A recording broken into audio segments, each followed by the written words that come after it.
Bună, dragilor, și bine ați venit la mesajul zilei 10 august. Și avem așa, din oracol avem, dacă ceea ce îți dorești este spre binele tău divin și este aliniat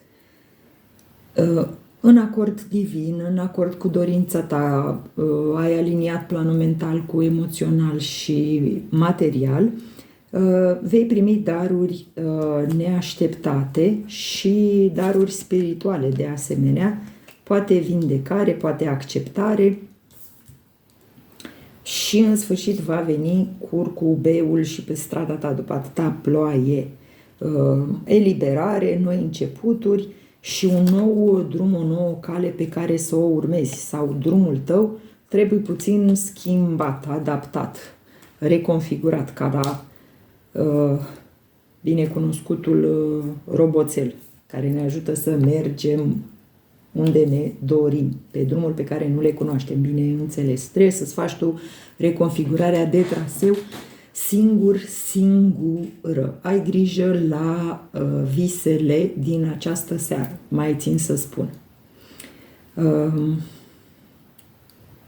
La baza pachetului avem pasiune, dragoste sălbatică și să-ți deschizi inima ca să intre dragostea în ea.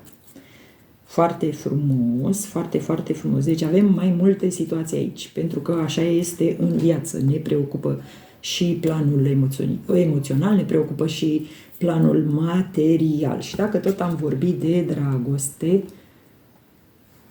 aici mai țin să mai spun că sunt niște cărți așa care au un impact foarte puternic, unde este multă apă și unde personajul sau cine este desenat este scufundat și doar capul este la suprafață. Cred că, așa cum spune și ultima carte, că trebuie să-ți deschizi inima.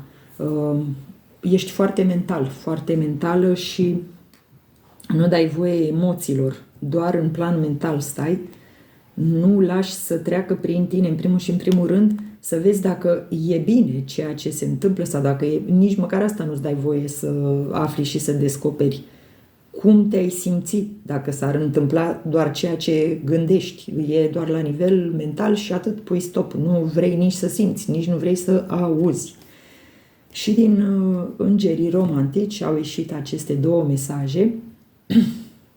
Să lași spiritul de copil să te învețe cum să manifesti din interior găsirea iubirii. Și al doilea mesaj, viața ta amoroasă trece în acest moment prin probleme financiare. Poate pentru cineva sunt ambele, atât finanțele cât și partea relațională.